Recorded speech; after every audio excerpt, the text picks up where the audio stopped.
So good afternoon, everyone, and welcome to this Carbon Trust technical webinar for the sports and leisure sector. Just to flag, first of all, so this webinar is part of a series of Green Business Fund webinars, which can all be found on the Carbon Trust website. And these cover a range of areas. So for example, energy management, heating, ventilation and air conditioning, lighting, motors and drives, and renewable energy as well.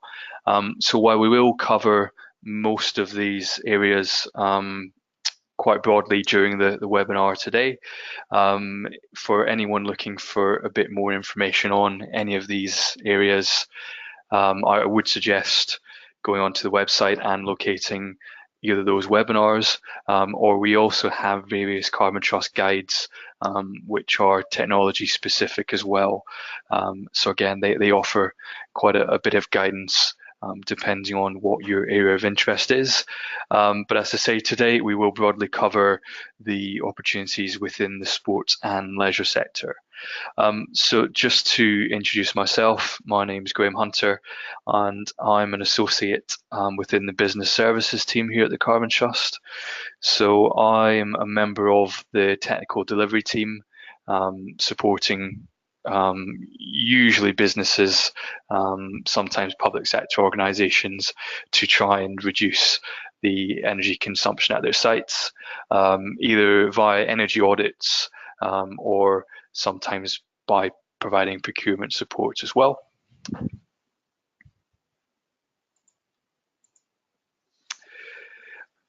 So just to quickly run through the agenda for today's session, we'll start with a brief introduction to the Carbon Trust and to set out the aim of today's webinar.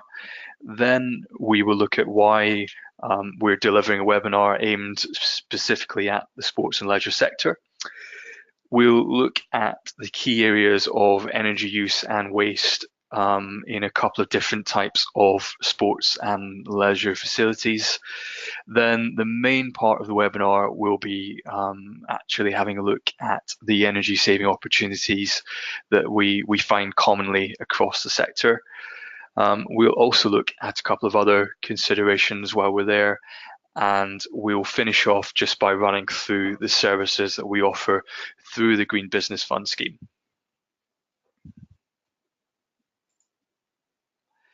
So first of all, just a quick introduction for anyone who is maybe not familiar with the work of the Carbon Trust.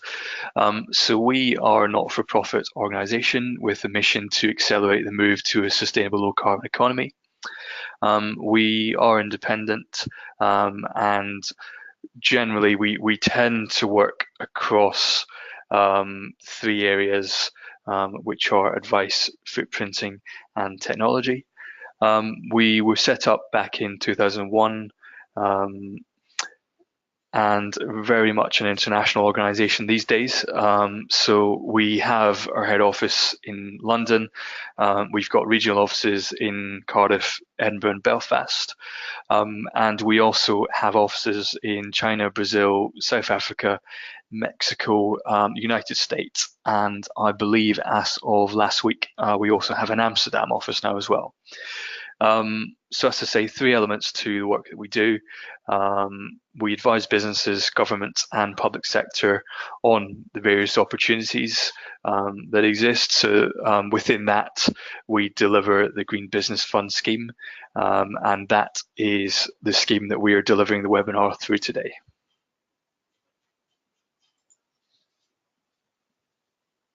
So the aim of the webinar is to improve understanding of where energy waste typically occurs in the sport and leisure sector, and to have a look at what actions can be taken to reduce this level of waste.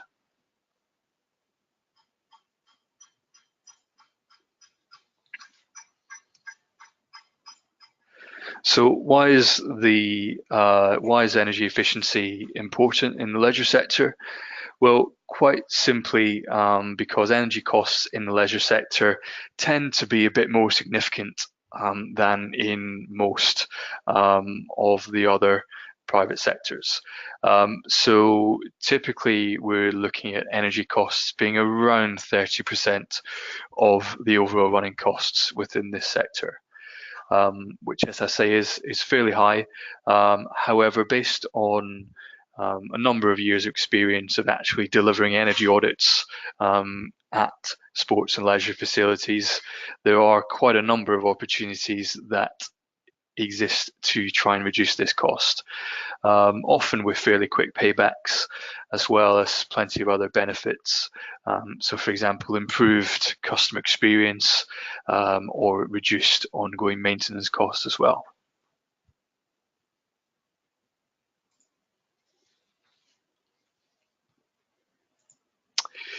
So first of all, to identify the areas with the greatest savings potential, normally site managers or energy managers or whoever is responsible for the site energy spend will need to know where energy is being used and which processes are consuming the most energy.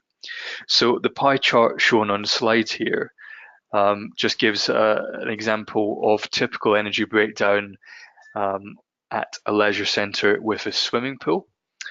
And as you can see from the slide here, swimming pools tend to be the major energy consumer within this sector, specifically the processes for heating the pool water and for drying the pool air as well. For dry leisure centres, so those without swimming pools, space heating will normally be the largest energy user there. And there are a number of common areas within the sports and leisure sector where we tend to see energy commonly being wasted.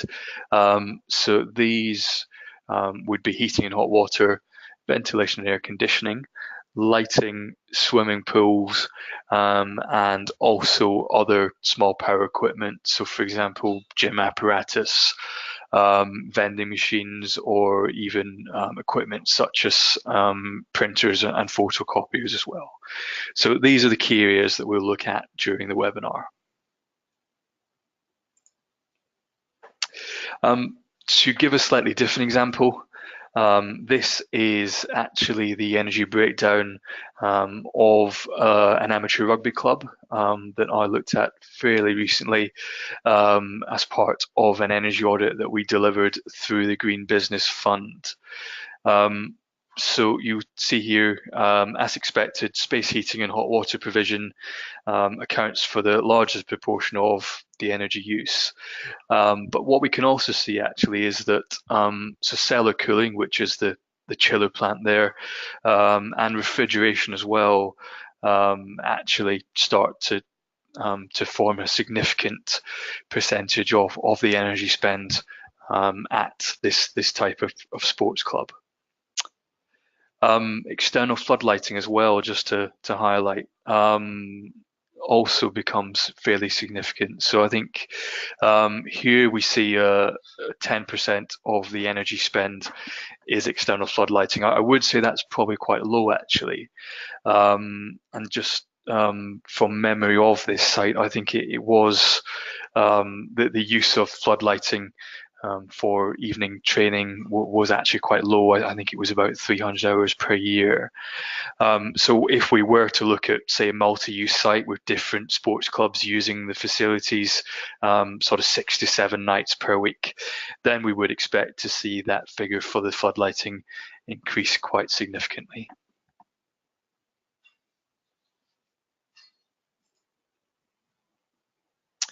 So we'll now move on to the main part of the webinar presentation, which, as I say, is where we'll look at what are the key energy saving opportunities that we typically see across the sports and leisure sector.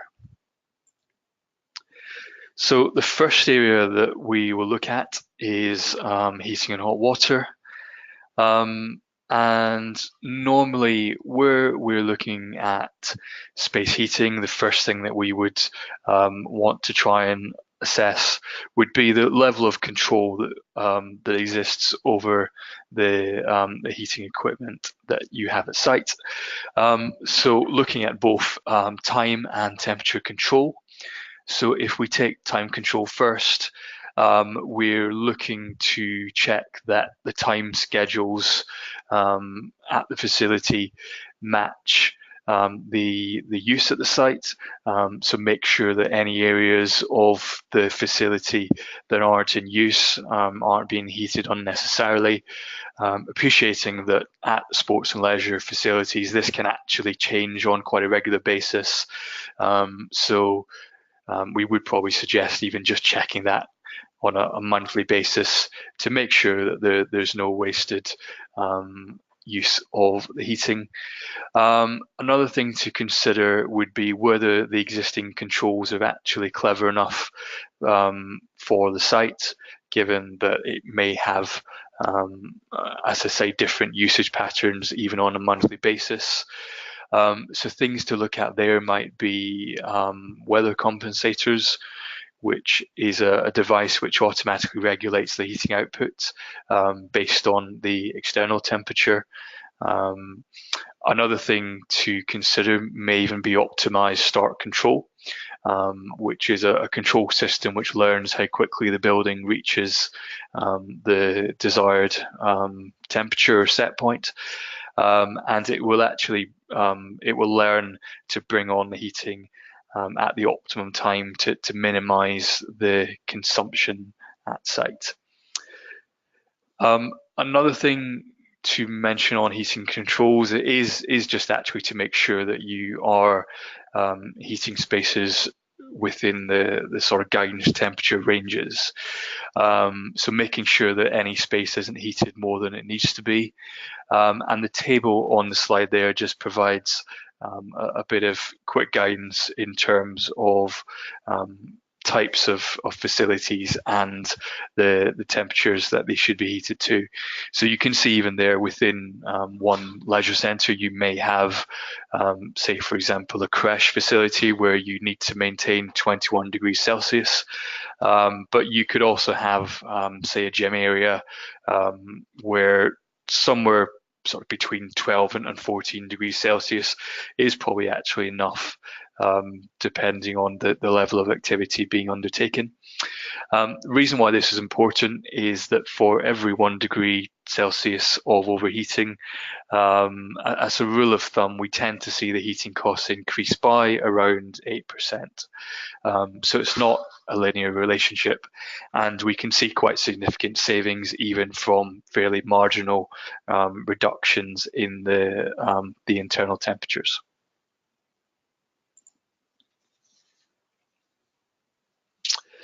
Once we've had a look at controls, then the second thing we would probably consider would be the actual heating plant itself.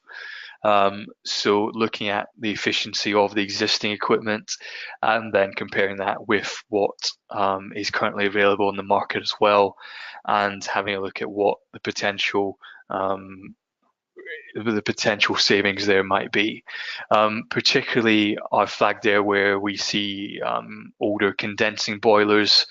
If we compare those to modern condensing boilers, older non-condensing boilers to modern condensing boilers, then we tend to see savings of anywhere between 10 and 30% on gas or oil consumption at the site, and typically looking at a return on investment there of below 5 years. Just to flag that gas and oil boilers should also be regularly serviced to maintain efficiency. So gas boilers need to be serviced at least once a year, whereas oil boilers would be twice a year. And as well as being a legal requirement, as I say, we can actually see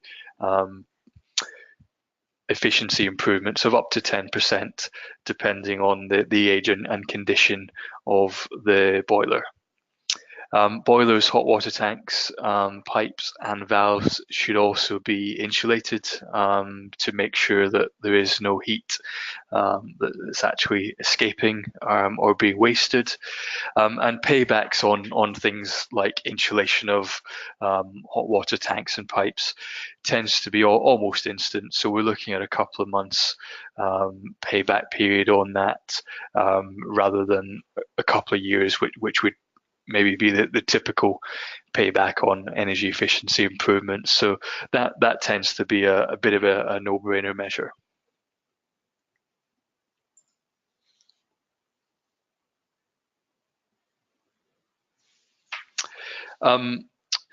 Another thing that we see fairly commonly in sports and leisure facilities is actually large volumes of space that need to be heated. So your typical sports hall, for example, that probably has quite high ceilings and may actually be quite a difficult space to heat, depending on what type of system you have there. So where we're looking at sports halls, there are two fairly common types of heating systems that we see, those being either radiant heaters or gas-fired warm air heaters. So radiant heaters tend to be used in large sports halls where we're trying to heat normally the audience rather than the actual participants in the sport. And that's just a way of heating the people in the space rather than the actual air in the sports hall. So it's a fairly efficient way of heating that type of space. Warm air heaters are another technology that we see being used to heat sports halls. The disadvantage of those is that they do actually heat the air rather than the occupants. And what can tend to happen there actually is that we see where we have high ceilings, like we can see in the image on the slide there, that you get warm air rising and gets trapped below the ceiling. So there, if you do have that scenario, it might well be worth looking at something like destratification fans, which can be quite a useful way of just pushing that warm air back down into the space where it's actually needed. And typically we're looking at savings of around 20% from destratification fans. Also, just a quick reminder there that somewhere around the 14 to 16 degree Celsius mark is usually sufficient temperatures for sports halls as well.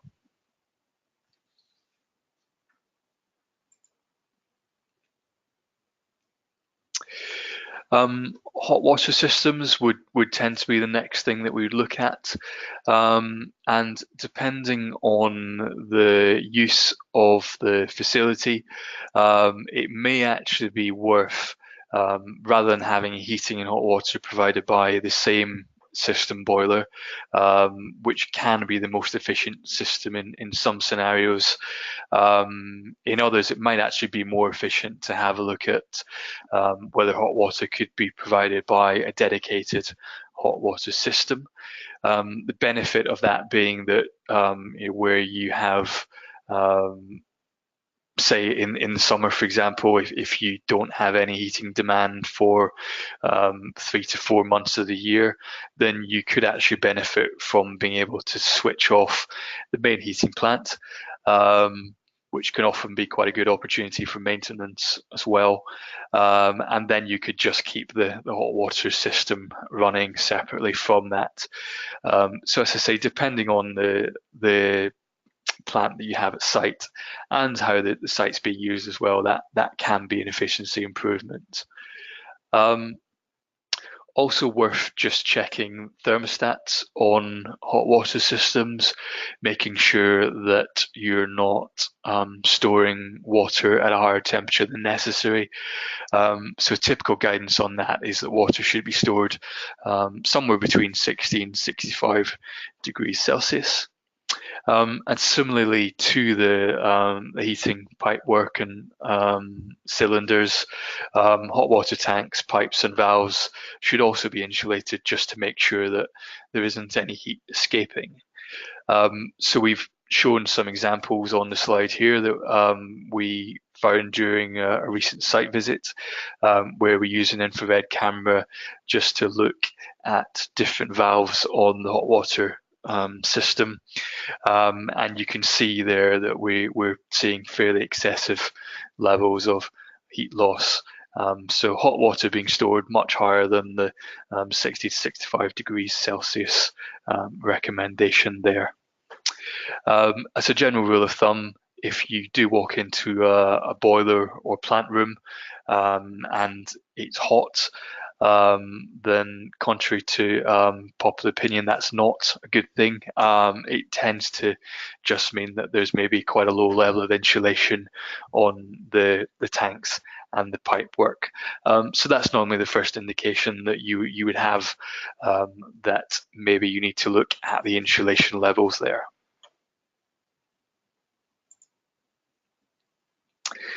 Again, just going back to site visits that we've conducted recently, some common observations here. So within the sports and leisure centre, things that we typically see would be things like saunas and steam rooms, which are just left running 24/7. Heating being switched on earlier than required, and similarly heating being left on actually after the building's closed. So quite often there's an opportunity there. You may even have heating that's able to be switched off before closing, given that the building will take an amount of time to cool down as well. Hot water waste tends to be a fairly common one in the sector. So things like flow limiters or low flow shower heads can be quite an effective way of reducing both water use, but also gas or oil consumption as well, because you're not having to heat excessive amounts of water for showers and such like.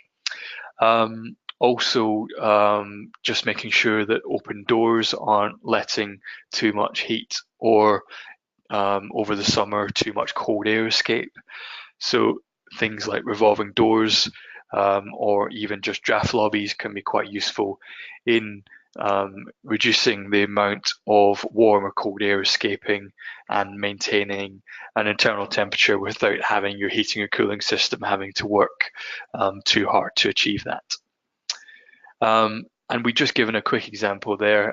So this was something that we noticed on a site visit, a 12 kilowatt steam room that was maintaining a temperature throughout the year and was actually costing about £7,000 per year to run, which seems quite excessive when we consider that the heat up time for a modern sauna or steam room is typically something like half an hour to 45 minutes. So that was one where there was quite a simple recommendation just to look at how the temperatures in the steam room were actually being controlled.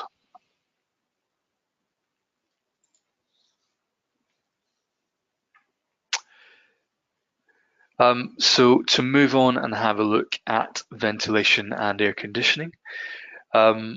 In dry leisure centres and sports facilities, normally you would have air conditioning systems that are used to maintain the desired internal temperature. In wet centres, that becomes a bit more complicated. So normally there you actually have ventilation systems with the primary function of being used to maintain the correct conditions in the pool hall. So there the ventilation system is actually an integral part of the design of that pool hall facility and is providing quite an essential service. But at the same time, it's also consuming quite a lot of energy. So to give an example, if if you have a situation where air is being mechanically removed from the pool hall, then that's obviously costing money to remove that heat. If that lost air then has to be replaced with the same amount of air from outside, that then needs to be, depending on external conditions, either heated or cooled to match the inside temperatures. So again, this is all costing the facility money. So one of the simplest ways that we look at to try and reduce ventilation and cooling costs is to try and make use of the natural conditions. As I say, this tends to be a lot easier in dry areas of leisure centres and sports facilities, where using natural ventilation and cooling techniques means that the mechanical methods are used a lot less, or potentially at all, actually. At the same time, if it is warmer outside, then making sure that you keep all doors and windows closed will then just help to keep the cold air in. Also using blinds, shading, and reflective glazing are all fairly effective ways of trying to reduce the cooling load of the building during the summer. And another thing to consider also might be actually whether you could implement a system of night cooling, so where you allow cold air into the building overnight, meaning that you are reducing the internal temperature, and therefore when the building opens, your cooling load during the summer is significantly lower. So all things to think about. The other thing to mention just on reducing the need for ventilation and air conditioning is avoiding what we term avoiding having heating and cooling operating at the same time, which unfortunately is actually quite a common observation during site energy audits. What we normally suggest is setting what we call a deadband between the cooling and the heating, which is where you essentially have a sort of 4 to 6 degree band where the natural conditions are actually sufficient that you don't need to be running the cooling or the heating systems, which obviously then saves on the cost of maintaining the internal temperatures.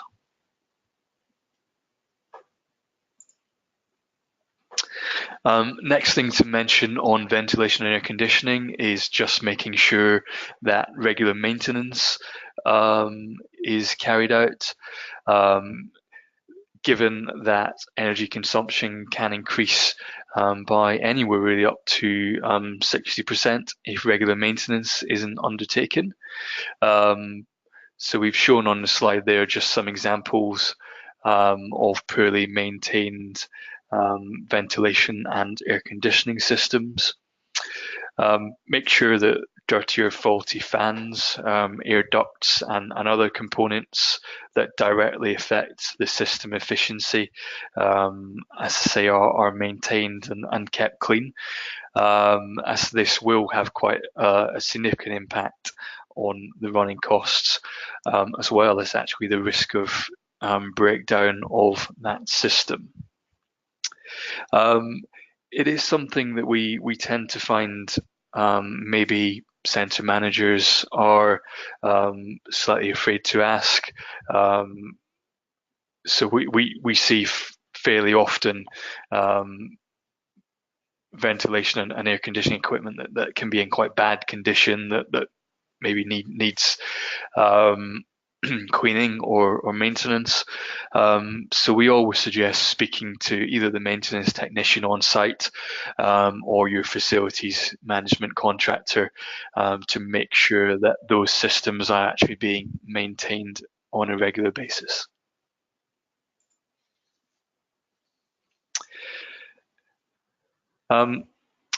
On ventilation and air conditioning also, one of the key things to look at if you do have a swimming pool will be the pool ventilation control. So one option there might be to look at whether variable speed drives are an option for the site. Given that very few ventilation fans actually need to operate at full speed the whole time, variable speed drives can help to reduce the costs of the ventilation system by reducing the speed output of the fans to match the demand that's on that system at any given time. And typically with variable speed drives, we're looking at savings of around 20% compared to fixed speed drives. Also, just to flag with pool hall ventilation, it can get slightly complicated given that pool hall ventilation is required for a number of different reasons. So the four key ones there being to control the temperature and relative humidity of the pool hall, to maintain comfort conditions, to prevent condensation on the pool hall surfaces, and also to dilute chlorine and any other pollutants that may be in the water or in the air. So quite a lot to consider there. If you do have a pool, just to mention that we do have a separate Carbon Trust guide that goes into quite a lot of detail on swimming pools. So that's something that I would suggest having a look at there.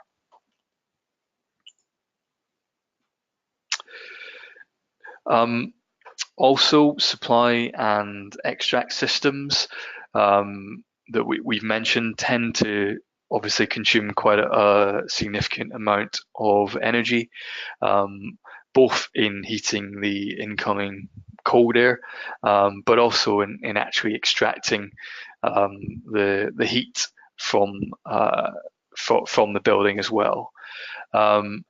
So there it may be worth looking at a heat recovery system where the thermal energy contained in the exhaust air can actually be recovered and added back into the system to then reduce the thermal input required to the air that's coming in from outside. And we typically, with this type of exhaust air heat recovery system, we're looking at savings we're looking at efficiencies of somewhere between 55 to 65%. It may also be worth having a look at using a humidistat to control ventilation rather than having just pre-programmed ventilation rates. So where, for example, swimming pools are covered out of hours, then it may actually be possible to switch off ventilation overnight, as long as you have a humidistat control fitted, which will just ensure that ventilation is switched back on again if the relative humidity within the hall rises above guideline levels. So that's another solution that can potentially reduce the running costs of the air conditioning and ventilation systems, particularly when the pool is not in use.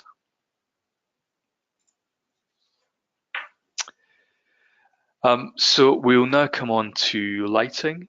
And lighting typically accounts for about 20% of total energy costs in a sports or dry leisure facility. In centres with a swimming pool, that's probably more like 10%, but still fairly significant. Again, similar to heating and cooling and ventilation systems, the first thing that we would tend to look at with lighting would be trying to optimize the control that the facility has over that. So that could be something as simple as just making sure that where you have multiple light switches all in the one place, that they're clearly labeled to avoid staff just switching on all lighting at once. Or it could be something a bit more sophisticated, like automatic lighting controls. So, for example, motion sensors could be installed in offices, storerooms, and toilets, where usage is fairly intermittent. So lights automatically switch on and off when that part of the building is actually occupied. Another type of automatic control would be daylight or photocell sensor. So this is where light levels can dim, or lights can even switch off completely, depending on how the controls are set up.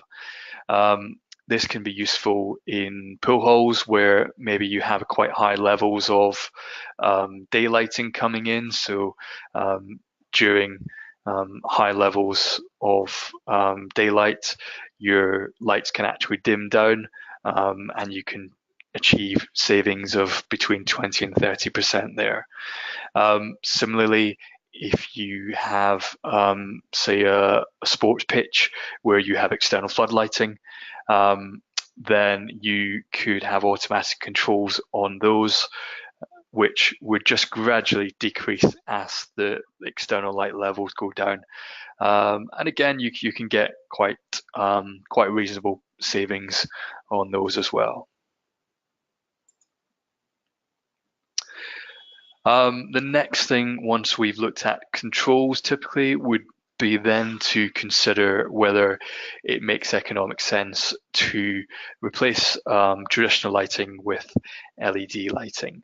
And LED lighting, as a ballpark figure, will typically reduce lighting costs by around 60%. That can be more, particularly if we're looking at things like automatic controls, or if we wanted to factor in ongoing maintenance costs as well. Then given the much longer lifespan of LED lighting, then maintenance cost savings can be quite significant there as well. So with LED lighting, alongside all of the benefits that we've listed there, we're also looking at a simple payback on investment, somewhere between 2 and 5 years.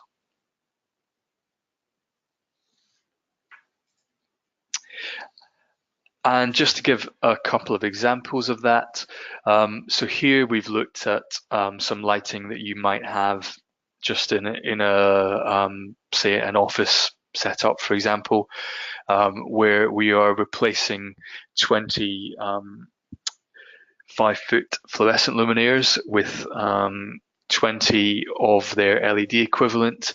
So we're looking at two 58-watt fluorescent tubes versus single 60-watt LED luminaires. And there we're looking at an annual energy cost saving of around £865, based on the same run hours, same energy unit costs, but a much lower kilowatt loading on the lighting. So we're going from 2.78 kilowatts down to 1.2. With an estimated project cost of £2,700. There we're looking at a simple payback of just over 3 years. To give another example, this time on external floodlighting, we are looking at replacing 12 pole-mounted metal halide floodlights with their LED equivalents, which would typically be 100-watt LED floodlights. Again, if we use the same annual run hours, the same unit costs for the electricity, there we're looking at a saving of around £750 a year, with an overall project cost of £4,800. There we're looking at a simple payback of around 6.4 years. Obviously, that payback will be higher or lower, just depending on the hours of usage of those lights.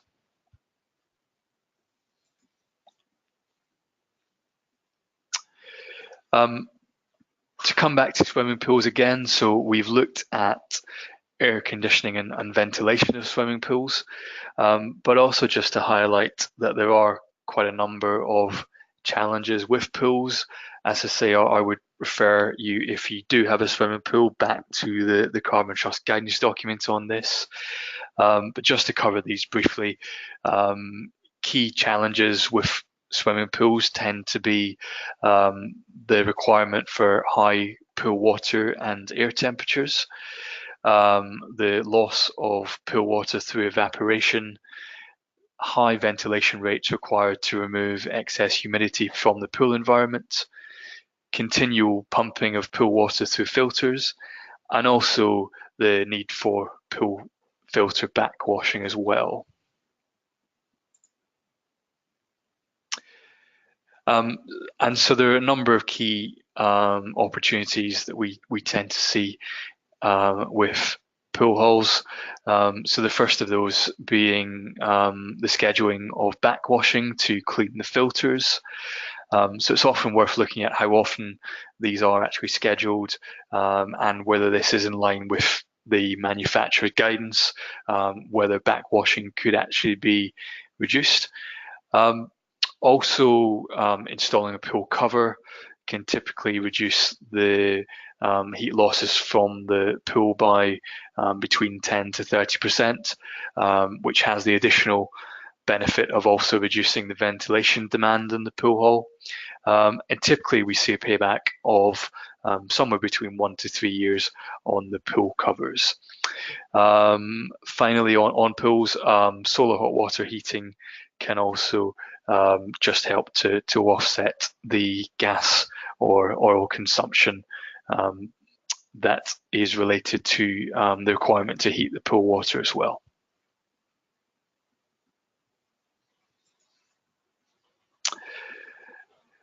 Just a couple of other pieces of electrical equipment that we typically see in leisure and sports facilities. So again, going back to the control side of things, we would normally suggest just looking at matching demand to supply. So at quieter times of day, making sure that any equipment that's not in use is switched off. Also looking at fitting things like plug-in 7-day timers. So where you have equipment, for example, like vending machines, water coolers, photocopiers and printers that don't need to be running 24/7, could you install a level of automatic control there, which can potentially reduce the energy consumption of that equipment quite significantly. We've said they're up to about 70%. And also just make sure that any equipment that has a standby mode, that is enabled as well, and that staff and customers are given appropriate guidance on how to use that mode. Many sports and leisure centres also have cafe facilities, which, while they can increase revenue, also contribute to the energy bills. So they're just some simple guidance on things to look at. So things like switching off grills, fires and hobs after use, any equipment that's not in constant use really. Also making sure that any refrigeration equipment is well maintained, and that things like fridge and freezer doors are closed, and that defrost is carried out regularly as well to maintain the efficiency of that equipment. Also, we've mentioned variable speed drive motors, but motors tend to contribute to quite a significant proportion of the energy consumption, particularly where we have motors being used again, to provide ventilation in pool halls. It's always worth just making sure that the most efficient motors available have been installed. Particularly where we look across the lifetime of a motor, normally the energy consumption of the motor will far outweigh the energy cost associated with that motor will far outweigh any capital cost that's involved in replacing that.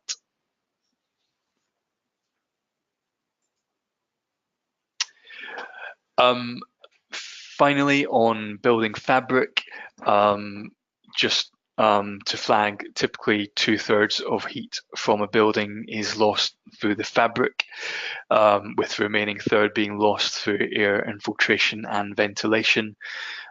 So it's always worth just keeping on top of the condition of building fabric, making sure that any maintenance issues are addressed as they come up as well. And undertaking regular maintenance is particularly important, both in making sure that sort of minor problems now don't turn into more expensive problems later on, but also making sure that things like any gaps in the building fabric are addressed, just to make sure that comfort levels are being maintained, and that no measures are being taken to try and combat that. For example, use of portable electric heaters is one that we tend to see, where there might be some issues with draft in the building, and staff might take it into their own hands just to try and improve on the comfort levels there.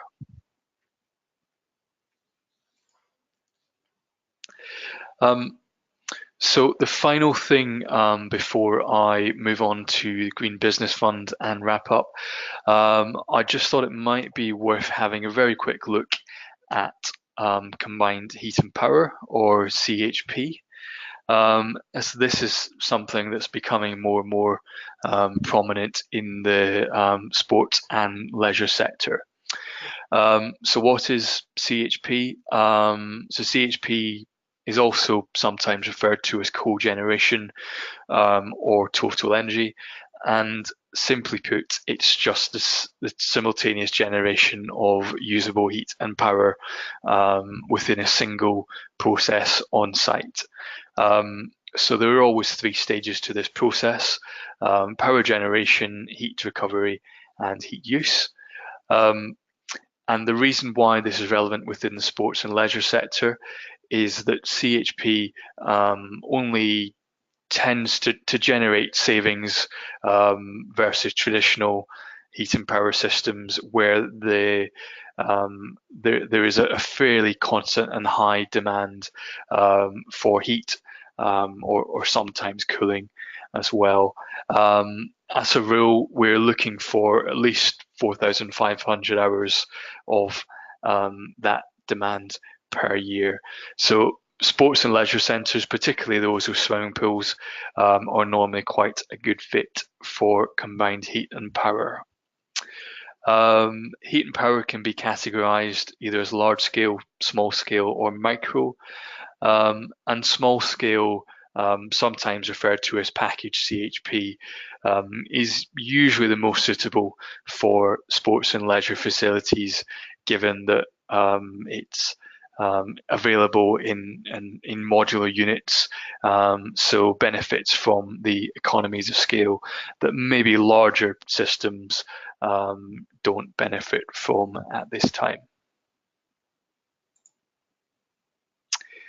How it saves energy is that essentially CHP makes more efficient use of the primary fuel for producing heat and power than sort of separate traditional measures like on-site boilers and power stations.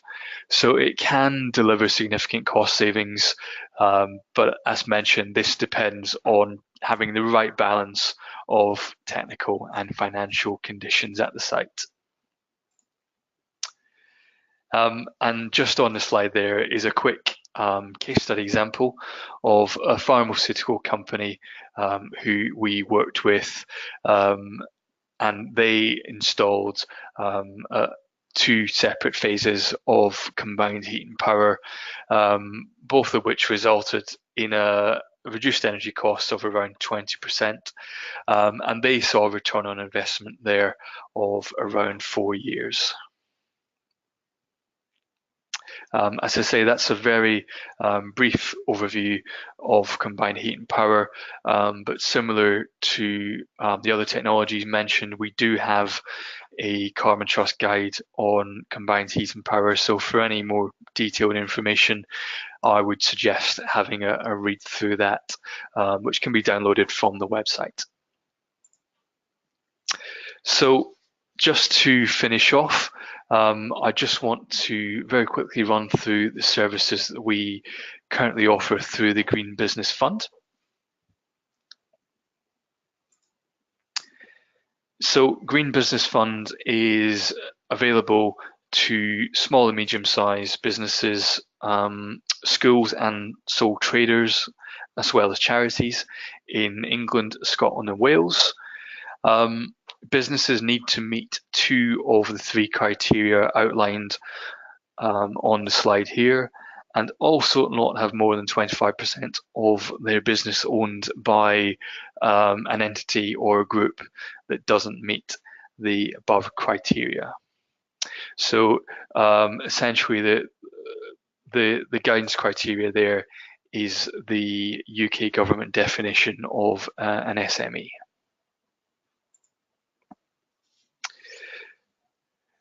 What's available? So we deliver various workshops. Normally these are delivered in 2 to 3 hours, and we tend to host these around the UK. So on the slide there, we've listed some of the recent ones that are coming up. So the next one would be next week, actually, in Manchester at the Northern Business Expo. But we also are adding workshops to the website on a fairly consistent basis as well. So I would suggest just checking the Carbon Trust website to see when the next nearest one to you would be, if that's of interest. Key services that are delivered by our consultants are typically either energy audits or implementation advice. So the opportunity assessment or energy audit would be delivered by one of our technical delivery team, either remotely or on site, depending on the size and complexity of that site. And the output from that would typically be a recommendations report with the top 3 costed energy saving recommendations and some guidance on how to implement those. If you say are an SME who maybe has done some energy auditing in the past and already has a good understanding of what measures you'd like to implement, then we also have an implementation advice service where, again, we can offer consultancy support to essentially help you put together a tender opportunity for that project, and to then go out to Carbon Trust accredited suppliers for that project, gather proposals and quotes, which one of our consultants would then help you to review, and hopefully at the end of that make a decision on which supplier you'd like to take forward the project with.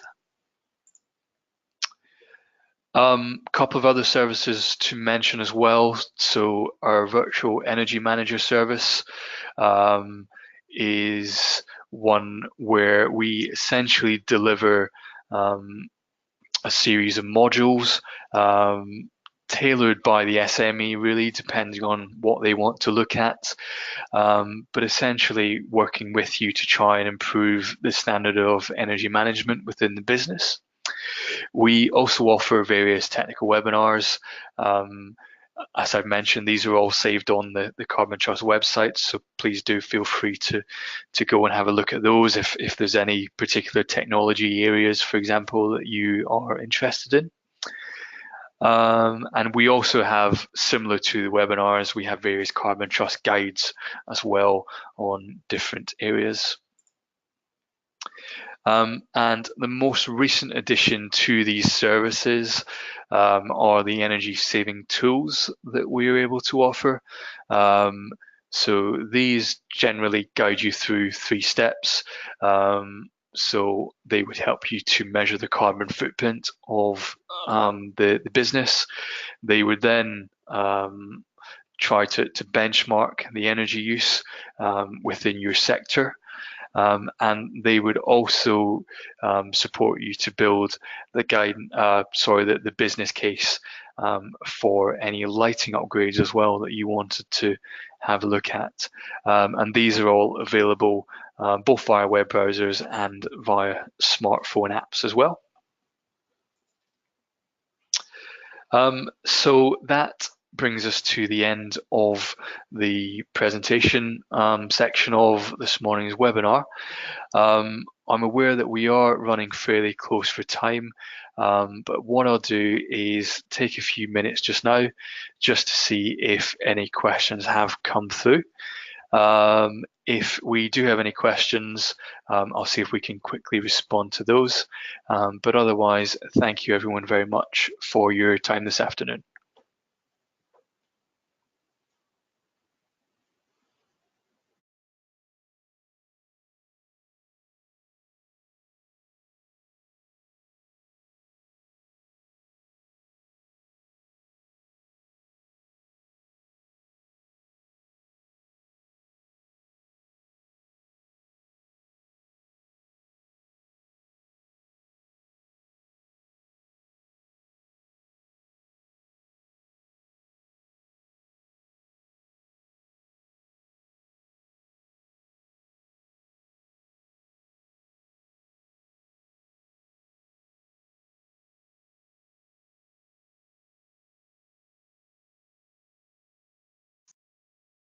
That's fine. I don't think we have any immediate questions just now. We have a couple of comments, which is great, but no immediate questions. So I will wrap things up for there, given that we are quite close to time.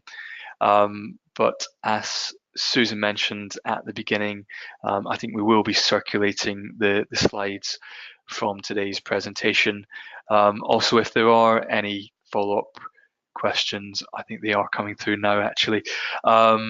So we'll come back to any questions that are coming through just now. We'll come back to those over email. And likewise, if you do have any questions at a later date, just please feel free to get in touch with us, and I'm sure we can address those. But I will wrap things up there for now. So thank you again, everyone, for listening in on this webinar. Thank you.